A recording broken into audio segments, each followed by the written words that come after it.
नमस्ते दोस्त। YouTube के मेरे पर्सनल इस वीडियो चैनल में मैं आप लोगों का स्वागत करता हूं। आज के इस वीडियो में हम लोग बात करेंगे malnutrition in chronic kidney disease patients.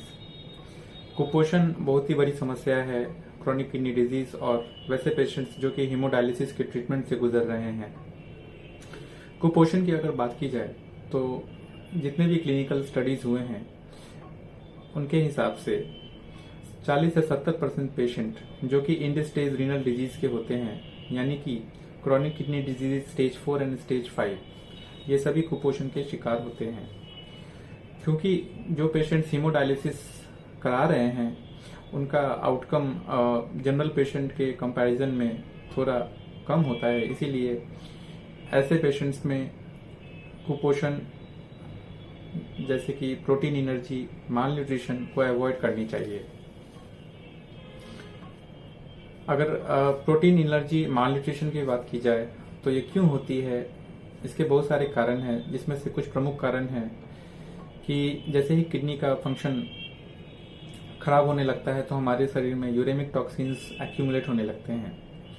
साथ साथ अगर पेशेंट को कोमॉर्बिड कंडीशंस लाइक डायबिटीज या पहले से कुछ कोरोनरी वेसल डिजीज है, इसके कारण भी ये प्रोटीन एनर्जी वेस्टिंग हो सकती है। दूसरी बात की डायलिसिस कराने वाले पेशेंट्स में डायलिसिस के कारण इटसेल्फ काफ़ी सारा जो हमारा मिनरल्स होते हैं और जितने भी न्यूट्रिएंट्स होते हैं उनके कैटाबॉलिज्म से प्रोटीन एनर्जी वेस्टिंग की मात्रा बढ़ जाती है। तो इसलिए ज़रूरी है कि एक मील जो पेशेंट ले रहा हो खाने में एक गुड मील प्लान होना चाहिए, जिसके थ्रू शरीर में कम से कम वेस्ट प्रोडक्ट का बिल्डअप हो सके। प्रॉपर तरल पदार्थ लेनी चाहिए जिससे कि क्वालिटी ऑफ लाइफ अच्छी रहे। तो दोस्तों, अब हम लोग आज इस वीडियो में बात करेंगे कि डायलिसिस के पेशेंट में जो दो डायलिसिस के बीच में अगर कितना हम लोगों को फ्लूइड का अमाउंट लेना चाहिए। अगर एक आइडियल वे में बात की जाए तो दो डायलिसिस के बीच में मरीज का वजन 2 kg से ज़्यादा नहीं बढ़ना चाहिए। अगर ये दो डायलिसिस के बीच में शरीर का वजन टोटल बॉडी फ्लूइड से 5% से ज़्यादा बढ़ता है तो इसे हम लोग एक्सेसिव फ्लूइड इनटेक की श्रेणी में डालते हैं, जिसके कारण वेट गेन हो सकता है। अगर दो डायलिसिस के बीच में फ्लूइड गेन 2% से कम है तो जिसके कारण फ्लूइड इनटेक कम होता है और वेट लॉस होने की संभावना बढ़ती जाती है। डायलिसिस के कैटाबॉलिक इफेक्ट की बात की जाए तो हर डायलिसिस में लगभग 6 से 10 ग्राम अमाइनो एसिड का लॉस होता है, लगभग 25 ग्राम ग्लूकोज का लॉस होता है। ठीक है, और अब हम लोग थोड़े डिटेल में जाते हैं कि हमारा जो डाइट होता है वो किन किन चीज़ों पे हमें फोकस करना चाहिए। अगर क्रॉनिक किडनी डिजीज के वैसे पेशेंट्स जो डायलिसिस पे हैं या जो डायलिसिस पे नहीं है, इनमें हम लोग जिस इम्पोर्टेंट न्यूट्रिएंट्स के बारे में अब बात करेंगे उनमें से कुछ प्रमुख हैं कि हमें कितना कैलोरीज लेना चाहिए, इम्पोर्टेंट न्यूट्रिएंट्स में कितना प्रोटीन, कितना कार्बोहाइड्रेट, कितने फैट्स एंड कोलेस्ट्रॉल की मात्रा हमें लेनी चाहिए। अगर मिनरल्स की बात की जाए तो हम लोग sodium, fluid intake, potassium, phosphorus और कैल्शियम, इन सभी के बारे में डिटेल में बात करेंगे। आज के इस वीडियो में इम्पॉर्टेंट न्यूट्रिएंट्स में हम लोग सबसे पहले कैलोरी की बात करेंगे। एडिक्वेट एनर्जी इनटेक हमारे शरीर के लिए एसेंशियल होता है, जिसके थ्रू हम लोग अपने न्यूट्रिशनल स्टेटस को ऑप्टिमाइज कर सकते हैं। ठीक है, अगर किलो कैलोरी की बात की जाए कितना हमें कैलोरी लेना चाहिए तो सीकेडी के पेशेंट जिनकी उम्र 60 साल से कम है तो उनको 35 किलो कैलोरी पर केजी पर डे के हिसाब से कैलोरी इनटेक लेना चाहिए। और अगर 60 साल से ज़्यादा का मरीज है तो उसका कैलोरी इनटेक पर डे 30 से 35 किलो कैलोरी पर केजी पर डे होना चाहिए। इसके साथ साथ रेगुलर फिजिकल एक्टिविटी को इनकरेज करना चाहिए।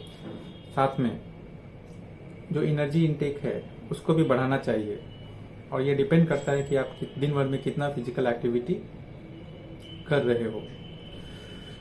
प्रोटीन की अगर बात की जाए तो हम सभी लोगों को पता है कि प्रोटीन हमारे शरीर में मसल की बिल्डिंग के लिए टिश्यू के रिपेयर के लिए, इन्फेक्शन से फाइट करने के लिए और फ्लूइड बैलेंस को ब्लड में मेंटेन करने के लिए बहुत ही इम्पोर्टेंट न्यूट्रिएंट्स है।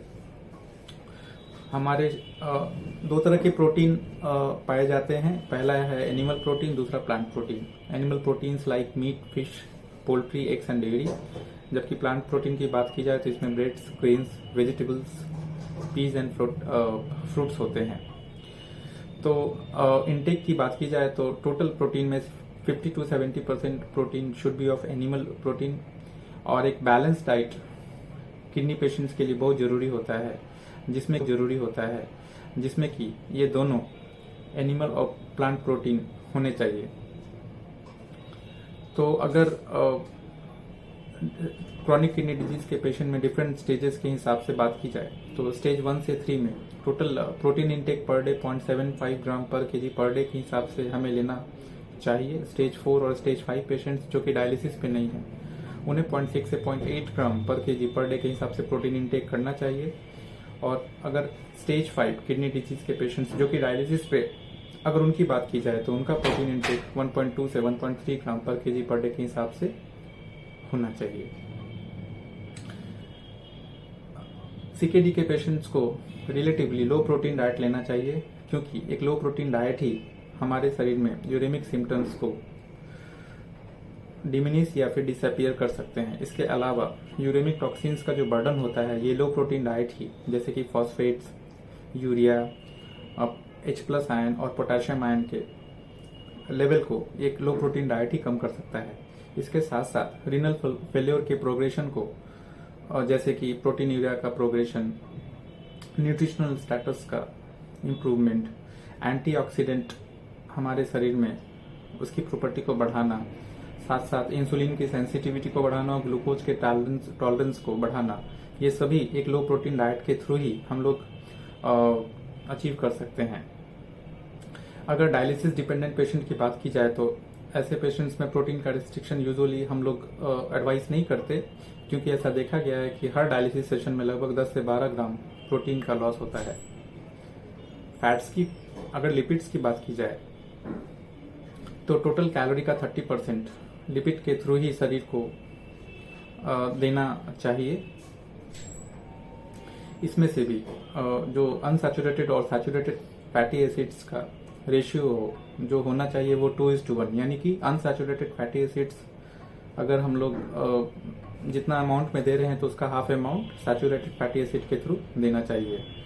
अगर कोलेस्ट्रॉल की बात की जाए तो कोलेस्ट्रॉल इंटेक 250 से 300 milligram per day CKD patients को देते हैं।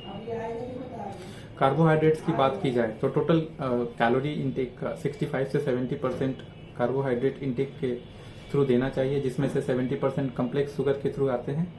ऐसा देखा गया है कि ये जो complex sugar containing carbohydrate diet होता है ये ट्राइग्लिसराइड के सिंथेसिस को कम करते हैं और ग्लूकोज टॉलरेंस को इम्प्रूव करते हैं, जबकि बाकी के 30% सिंपल शुगर के रूप में देना चाहिए। एक डायबिटीज के पेशेंट्स में HbA1c का गोल 7% से कम अचीव करना चाहिए। ऐसा देखा गया है कि हाई डाइटरी फाइबर्स इंटेक लेने से इन्फ्लेमेशन कम होता है और क्रॉनिक किडनी डिजीज में मोर्टालिटी के जितने भी काउज होते हैं वो कम होते चले जाते हैं। ठीक है, तो अब हम लोग, चूंकि ये वीडियो लंबा हो गया है तो हम लोग नेक्स्ट सेशन में different minerals like sodium, potassium, calcium, phosphate and fluid intake के बारे में बात करेंगे। तब तक मैं आप लोगों से विदा लेता हूँ। धन्यवाद।